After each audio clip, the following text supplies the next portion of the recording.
Have you seen Beyoncé before live? I've never seen Beyoncé live. Then you are in for a treat. Marketing for the Now is the most contemporary show about what's actually happening. Marketing is going through one of its biggest transformations ever, where this thing controls the game.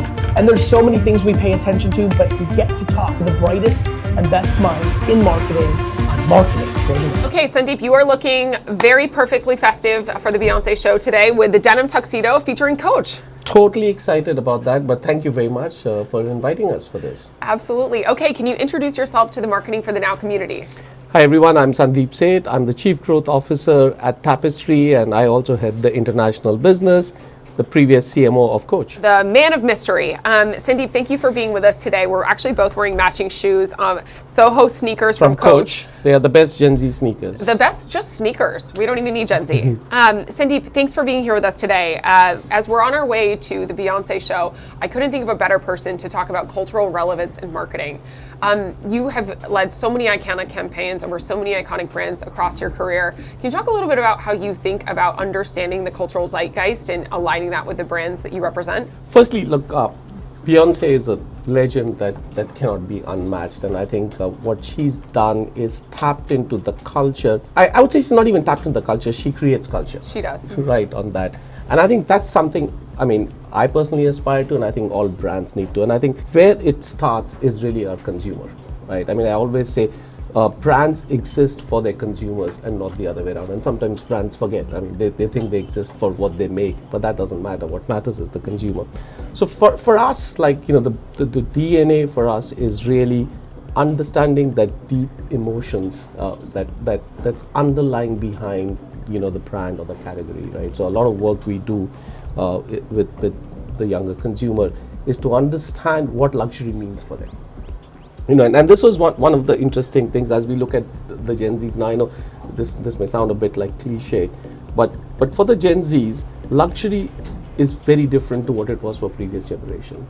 A lot of luxury in the past has been all about status and symbol. Well, yes, some of that will always be the case, but luxury is more self-expression for this generation. Understanding the deep emotion behind that helps you be part of that culture and shape the culture differently. And I think that's the starting point to everything that we are doing, really going deep in understanding what does carrying that handbag signify, right, on that? And what does it mean from a self-expression point of view? And how do you bring that to life in everything you do? Self-expression seems to be the buzzword of 2025, and I think this is manifesting itself in so many ways from, consumers wanting to be part of various cohorts, whether it's the Bay Hive or Coachtopia. Consumers actually want to actively be part of the communities, oftentimes that brands are starting or participating in. Can you talk a little bit about how you think about those communities within your world of Tapestry? Because the Coach fam goes hard. Yeah. Look, firstly, I'll totally acknowledge self-expression is the buzzword, but this is a buzzword always, right? It's not that when I was growing up in the 80s, it wasn't about self-expression. It always was on that. But now we have charms. Yeah, absolutely. And I think there is a difference in what self-expression means for Gen Zs. And you, as you go deeper, there's a lot of data. How social media is shaping the life of this generation is distinctly different to what it was for me. Growing up, not that I was ever fashionable, but growing up, in that era, if you make a fashion mistake, no one knows. Maybe the three people who are around you. What happens today is everything is documented and recorded, and it's creating stress to levels that we cannot imagine. Yes, everyone's talking about mental health, but I think there is a very important thing that's happening in the lives of this generation. They need to create multiple personas. Right, what I stand for, in real life could look and feel different to what my persona is on TikTok, to what my persona is on Facebook, where all of my family is, and the family posts are happening, and how I represent myself on Snapchat with them. And that aspect of self-expression is leading to multiple expressions of individuals. And as we've talked to this young consumer, what that's leading to is unbelievable amount of self-doubt and anxiety. So how do you address that, right? In a way, I say that, as a fashion industry, we are responsible for creating that anxiety, right? And what can we do to overcome? And for at Coach, what we've said is we stand for confidence, right? How do we encourage consumers to be true to their self-expression, right? And how do we provide that confidence? And look, I've met so many consumers here in the US, but across the world, China, Japan, Korea. where they would talk that if I wear something or if I carry that bag, it's like my armor. I feel I can do anything at that point, right? So how do we create those moments of confidence that allow, this generation to express themselves in a true, authentic way? And at the end of it, it's really not about the bag or what you wear. It's about how it makes you feel. Absolutely. This could be true across consumer packaged goods, across fashion, across finance. It's all about how it makes you feel. And your teams have done that very successfully over the past few years. What do you think is the code to understanding that cultural relevance and embodying that courage to be real? Part of what I said is some of these things are true for any generation. There's nothing new and different in most of what I'm saying. I think the key here is unlocking that unsaid deep emotion, right, on that. So when we are doing consumer ethnographies, when we are doing these in-homes, it's about observing everything that they're saying and trying to understand the underlying emotional dynamics of the emotional tension this consumer is going. So what we're trying to do is bring that to life through everything we do. One of the best definitions of a deep insight that I've heard is that moment when your partner does something for you that you've not asked for and you feel, oh my God, I'm in love with you. Right, we need to share this to my husband. Right, on that.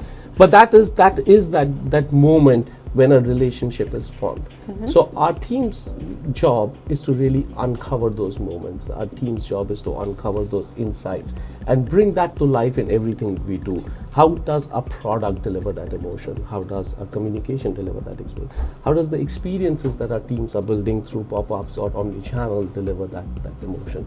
So it's really all about bringing that. So there is a lot of what in Tapestry we say magic and logic, right? I mean, how do you bring the magic and the logic of the data together to create that aha moment?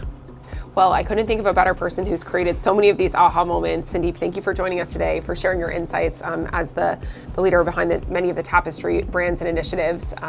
And I think the big theme that I get out of speaking to you always is that it always starts with the consumer and the insight. Everything ladders back from there. Thank you very much, Avery. Really appreciate everything, and especially your and Vayner team's partnership in uncovering these. I'm so thrilled to be here with Kaisy May O'Reilly, the Chief Marketing Officer at Kate Spade. Kaisy, thanks for joining us. Glad to be here. Thanks for the invite. She's killing it with a Canadian tuxedo with some very good white boots. Stuart Weitzman. Of course, Stuart Weitzman always has to be on trend with the Tapestry, and I'm sure a Kate Spade bag. Yeah. Kaisy, tell us a little bit about your role and what you're working on within the world of Kate Spade. Yeah, no, it's such an amazing brand. It's a powerful brand. A lot of love, a love for it from when it launched back in the 90s. And now it's really about bringing it back and making it a lot more relevant with the younger generation. Well, you just launched a fantastic new campaign. We're obviously on our way to Beyoncé, but you had two iconic stars that were a little bit of an unexpected duo. Exactly. Can you talk a little bit about the process behind choosing those talents? I'm sure as the CMO of a very hot fashion brand, you have your pick of the litter, but how did you decide to put these two together? Well, it started first really with understanding what's the brand's challenge.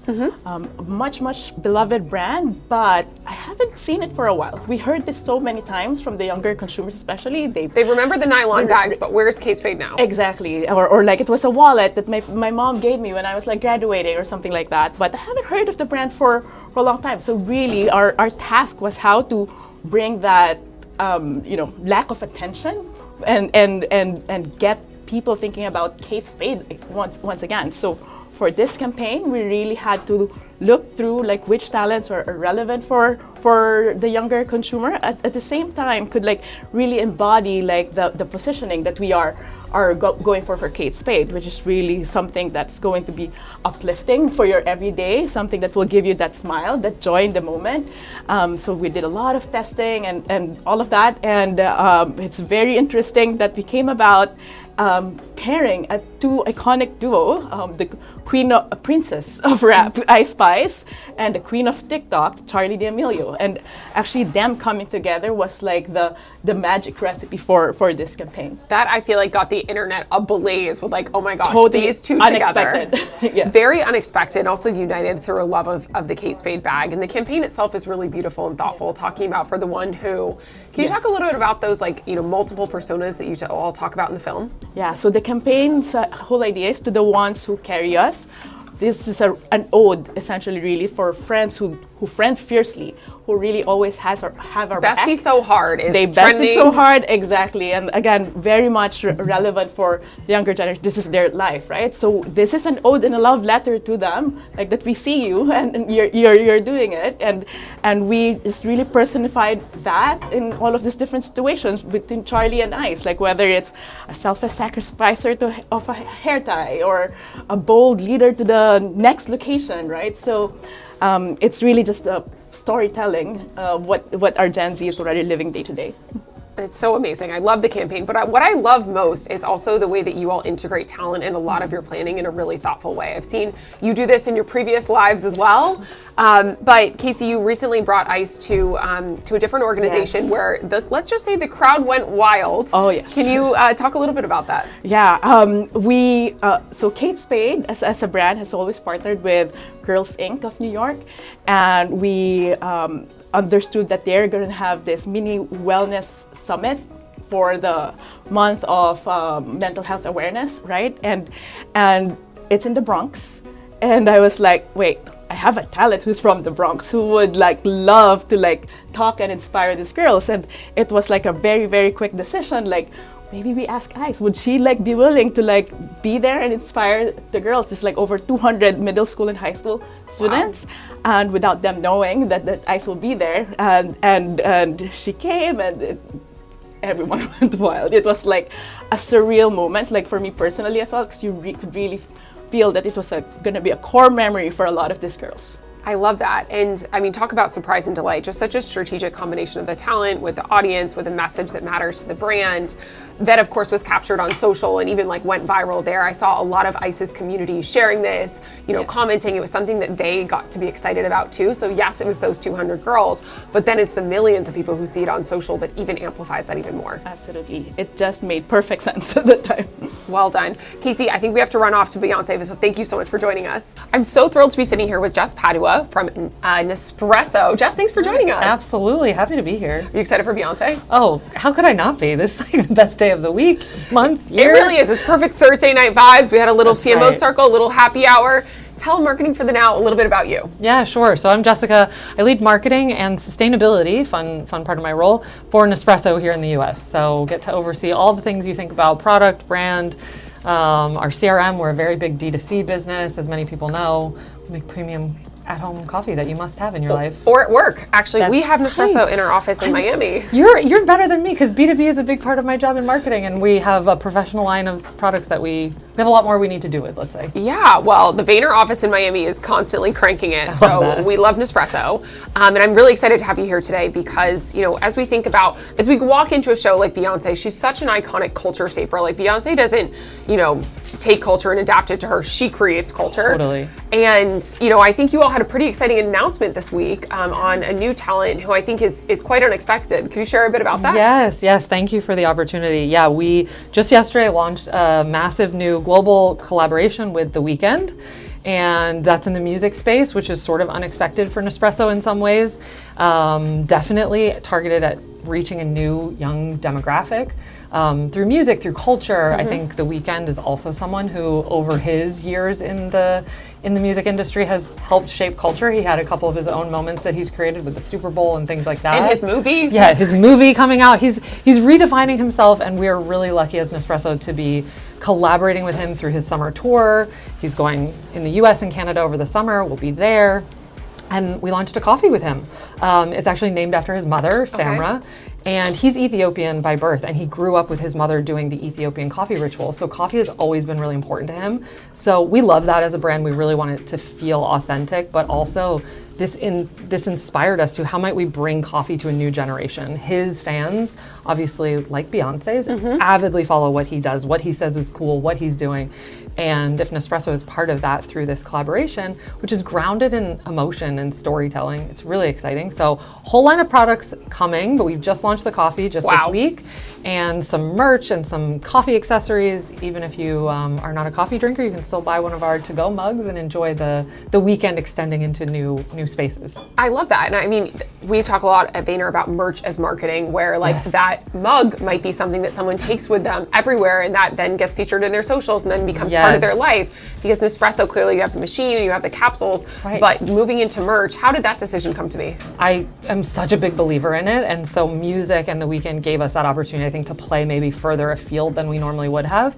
We're an at-home coffee brand, so even more so, your Nespresso moment is usually somewhat solitary. Maybe it's with your immediate family, but it's in your house. And we also know that our consumer is on the go. They're highly driven, they're highly ambitious, so they want to get out and do things. And their coffee can't slow them down. It needs to be a part of that. It needs to help set them up for their day. So the idea of a travel mug is something that was so obvious to us for this consumer, but also for prospecting, if you think about it, right? You don't have to buy into the full Nespresso system yet. If you just want to dabble, if you just want to play, you can have a to-go mug, and we have amazing to-go mugs. Whether you're drinking iced coffee, we have a beautiful tumbler that has gone viral a couple of times on TikTok. Organically, people discovered it's a great iced coffee tumbler. Let's talk about that. Let's talk about your tumbler going viral on TikTok. How did that happen, and how have you leaned into it, or just kept supporting from the sides? Mostly kept supporting from the sides. I mean, it's one of our most giftable products, and it's a great price point, again, intro to the brand. But honestly, these influencers have discovered it on their own, right? They want to be drinking iced coffee. They want the coolest, latest, iced greatest coffee, product. yes. Crystal's nodding. She wants one. That is the thing. We will get you one. We have lots of colors for summer. We launched a pistachio green one, very on trend, like fun. Is there a butter yellow one? Oh, there needs to be. There needs to be one. Question. I think last year we did like more of a lemon yellow before butter. So got it. Maybe in a next iteration. And then with The Weeknd, we of course said this is such a critical vessel for us. It's already become, it's just a great product. It's clear, it has a cute little dome and a colored straw. And so it's easy for people to take pictures of. And I think that dome is also iconic. Like, talk about a distinctive asset. Like when I think of Nespresso, I think of the dome. So, bringing that into something that's like packaging that can come with you and travel and, be your companion is a really fun and smart idea. Thank you. So on that note, will we be getting any Beyoncé merch? We brought our own little scarves and cowboy hats, but I mean, the Bay Hive goes nuts for the merch. Do you think we'll have a chance to get some? I secretly, maybe this is what I should have disclosed, is that I'm a huge merch person. You take me to anywhere in the world, I need to go to the gift shop. I'm gonna get something. I think it started at a young age. My grandfather and I used to collect lapel pins and put them on an LL Bean tote bag from everywhere we went. And I love the boat and tote. Oh yes, that thing goes with me everywhere. And now it's covered in pins for my travels. And I think the obsession with merch and gift shops just continued with me. So if anybody buys merch tonight, it'll probably be me. We're also gonna have to get you a VeeFriends pin. These are also trending. We have a whole pin. We have VaynerX pins. We have VeeFriends pins. So we'll have to get you some. Okay, done. Jess, thanks for joining us. Thank you so much. I'm so excited to have you join us. Thank you for coming on Marketing for the Now. Thanks for having me. Can you introduce yourself to the Marketing for the Now community? Sure. My name's Jeannie. I'm the CEO of Draper James, the lifestyle brand founded by Reese Witherspoon. And also a big emblem of Southern and country culture. So she's perfectly dressed for the occasion. I'm sure wearing some Draper James and a really cool hat that you mentioned was a recent collab y'all have done. Yes, that's right. So we are collaborating with a company called Rustler Co., which is based in Nashville. And one of the things I shared with Avery earlier is that whenever we can, we try to amplify women-founded businesses, women entrepreneurs, and this is a representation of that. That's so cool. Okay, so you've had an illustrious career in many roles in marketing and leadership and the business side of things. When you think about an icon like Beyoncé, how does that inspire the way that you engage and lead your businesses? I would say that she is constantly iterating, perfecting, creating value, just in how we're entertained, how we're engaging. And when I think about what we're doing at Draper James, we apply the same kind of creativity within constraint, thinking about where our customers are, where our audience is, if you will, and thinking about how to bring her forward. We are a brand that was started in the South, in Nashville, by Reese Witherspoon. She wanted unfussy, versatile, easy, feminine pieces that people could wear all the time. And for us, that is the value that we provide, right? But we also have a duty as a fashion lifestyle brand to bring her along in the journey and to say, okay, last year you were wearing this floral dress. This year, you're gonna try this dress, and making sure that you bring her along in that kind of creative fashion journey and update whatever's in her wardrobe. Absolutely. I'm originally from Nashville. The store in Nashville and 12 South is iconic. People love it. I feel like you really get that feeling of Reese, of Southernness, of kind of like hospitality and welcoming. Absolutely. Is that a big part of the brand's identity? That is a huge part of our identity. I think The Southern hospitality piece and the charm that comes with it is something you really feel once you get down to the South. Oh, in Nashville, you feel it. You feel it. You walk into a restaurant, you're going down the street. I mean, people are just kind and gracious. And when you go into their homes, you know, you're offered sweet tea. And I think those are all kind of the things that we try to evoke and convey in all of our marketing and how we communicate with our customers. Yeah, and I mean, Beyonce leaning into the world of country music has, you know, been something that I feel like many marketers and many business leaders have studied, because she took a category where she didn't feel welcomed and reinvented it. In her most recent album, Cowboy Carter, she, you know, has revisions of classics like Jolene and others that, you know, are beloved favorites, but with a modern Beyonce twist. I feel like that has a nice parallel to Draper James. It absolutely does. So Draper James was named after Reese's grandparents. So already there's that intergenerational connection. Heritage, kinship, honoring your ancestors, bringing forward the past into the present and modernizing. And I think that's something that resonates when I think about this tour that Beyonce's on. I also think that when we think about Draper James as a brand, that is something that we can do so effectively, because the brand is not named Reese Witherspoon. The brand is named Draper James. It's to honor a previous generation and what past generations have done. And I think taking the best of the past and bringing them into the present and the future is the best thing we can do as marketers and as brands. Amazing. And, you know, just with the like overwhelming growing interest in the world of like country music, of Southern culture, whether it's on Bravo with Southern Charm or Stagecoach, I feel like there's a lot more interest than there used to be in that like Southern country music vibe, and making it feel a little bit more warm and welcoming to a broader set. I think that's the criticism that some have had, is like, is this just for a specific group of people, or is this broader? Is this more diverse? How do you all sort of embrace that broadening at Draper James? It's just seeing different people in different generations, especially mothers and daughters, you know, because we really do serve female population. Seeing them come in together, different age demographics, different interests, different lifestyle and habits, but they're finding a commonality in the community that we're building, and also able to say, you know, I like this on you, I like that on you, and, you know, finding a common language in the designs that we put out there. And I think it does kind of tie together in terms of like the generation and being able to relate to a piece of the South. And I think one of the topics that we talk about a lot is, you know, how do we continue to commercialize and democratize where we started and make sure that other people get a little flavor of it, right? You could be on the West Coast. I'm from Washington State. I still have this somehow in my closet, like a paper bandana, right? I think it's gaining more and more popularity and momentum. I think it's something that people want to relate to, just like they want to relate to like being part of a community, whether that's the Bay Hive or Reese's Book Club. Right. People are seeking and craving this community. You know, you see a woman wearing something fabulous from Draper James, you're like, I know where you got that. That looks great. So I love that you were able to join us on this podcast and share a little bit about your perspective and leadership, and I can't wait for the show. Thanks for having me. Recently just joined Alexander Wang as the new Chief Marketing Officer, and is already helping take the brand to fresher, newer heights. Thank you so much for joining us, AK. Yeah, of course. I'm happy to be here. Have you seen Beyonce before live? I've never seen Beyonce live. Then you are in for a treat. I'm excited. But you are dressed to kill. Is this all, are we on brand, head to toe? This is head to toe Alexander Wang. You know, I mean, I feel like as a CMO, if I'm not obsessed with the brand, who else will be? You got to. You got to lean into it. You got to lean into it. Okay, so tell us a little bit about, you know, deciding to join Alexander Wang family and how it's been so far. Yeah, well, you know, the last 6 years I was at Calvin Klein heading global brand and digital transformation, and then I saw an opportunity to really helm a business. This is my first C-suite role. So being able to shape the brand strategy and lead it through to like end execution was a huge, huge priority for me. And then also a unique opportunity to really look at China and to really look at APAC and to really look at, you know, what growth looks like for the new authentic luxury consumer. I love that. And you yourself are quite international, if I recall correctly. Yeah. Can you talk a little bit about your international perspective that led you here? Sure.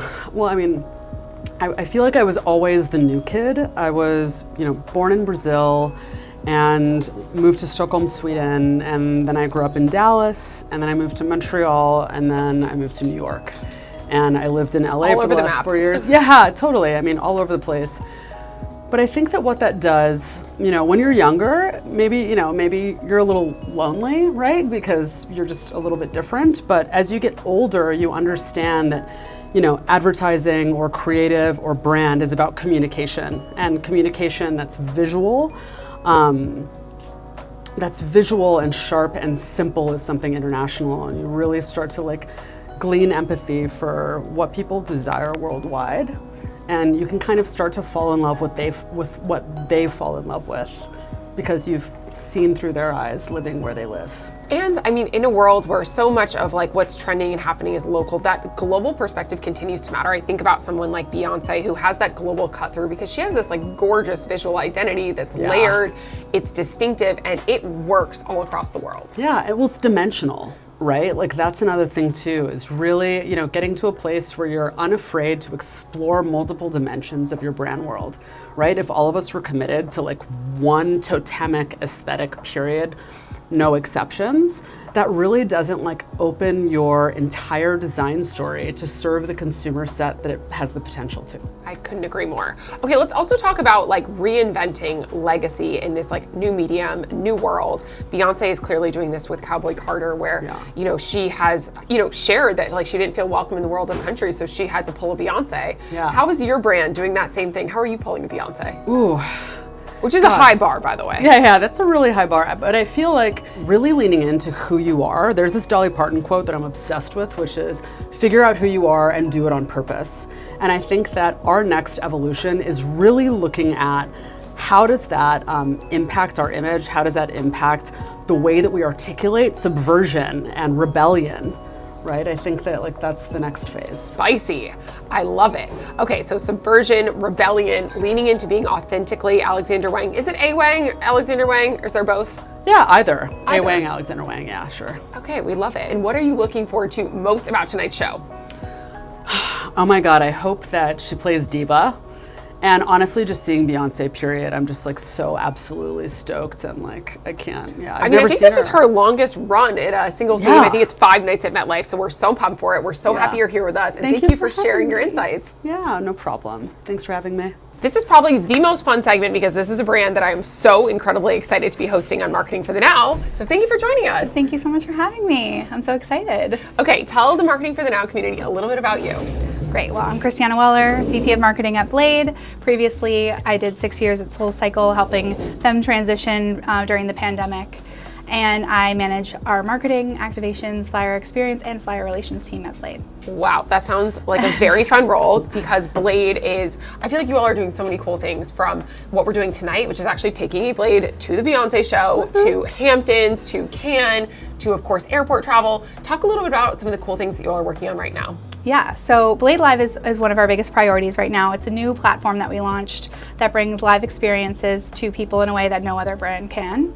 I think, you know, you think about the people who have gone to the US Open, the Ryder Cup, Taylor Swift, Beyonce, and then you ask how many people went to those events in a helicopter, and not many can raise their hands. So when you think about storytelling and the brand narrative that we want to push out, we want to create memorable travel, premium experiences for people that get them talking about our brand and get them comfortable with a new way of travel, conditioning that, you know, their time is worth a lot. And, you know, we don't want to be waiting and sitting in traffic all the time. We want to be cheering on our teams and singing our favorite songs with our favorite artists, and that's how life should be celebrated. That's exactly right. Speaking of singing your favorite songs, we're super excited for the Beyoncé show tonight. Are you part of the Bay Hive? I am. I am recently, as of Cowboy Carter. She turned me a little bit into a bigger bee. I don't know what. A bigger bee is the perfect way to put it. I feel like she did that for so many people and really like broadening her reach by expanding into the country music category. So, you know, I think that that's a perfect example that many brands look up to, is this idea of like being an iconic performer, blending music and culture in such a cool way. Mm-hmm. As a marketing leader, how are you inspired by that?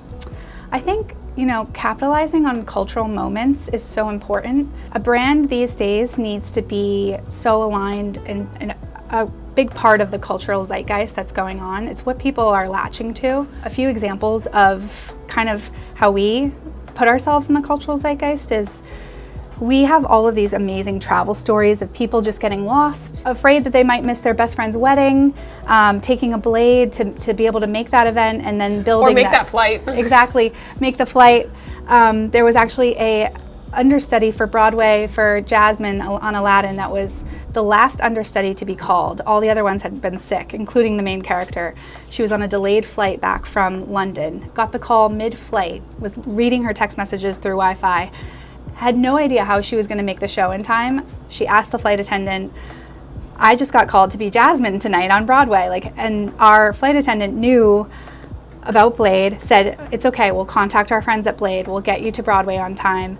It all worked out. We bladed her to the city. She made it, and the flight attendant was in the show watching her perform. Little stories like that really showcase the functional and emotional benefit that Blade can bring to people. That is amazing. I'm literally clapping my hands because it's such a great story. And I think that you all have done a great job of being really a resource for people during also these big moments that are intergenerational. We were just chatting in our CMO circle around this idea of intergenerational sort of partnerships and enjoyment of big things, like whether it's the Taylor Swift show or the Beyoncé show. Are you guys seeing that a lot in the Blade world? We are, yeah. I think generational events have really emerged since the pandemic. I think families have been brought closer together. People are spending money on these events to get together. And actually last year when we had the solar eclipse, the path of totality was very close to New York City. So I had texted our CEO and I said, we really should do these flights to extend the path of totality, which is normally 3 minutes, and make these one 3 minutes? Yeah. That is darn quick. On the ground. But if you're flying along with the eclipse, we were actually able to extend that time to 30 minutes. And we had families on those flights. We had a father and son. The son had just conquered cancer, and this was his celebration flight of conquering that, seeing the eclipse from the sky above the clouds. Just seeing, those generations, multi-generational families really invest in these experiences versus material things. That is so cool. You must have a really fun job getting to tell these stories, create that emotional connection, but link it to something that is very physical, which is, of course, actual transportation. Yeah. So I'm going to be taking all my content on the Blade flight tonight. Thank you so much for having us and being a great partner to Vayner. Thank you so much. We're so excited.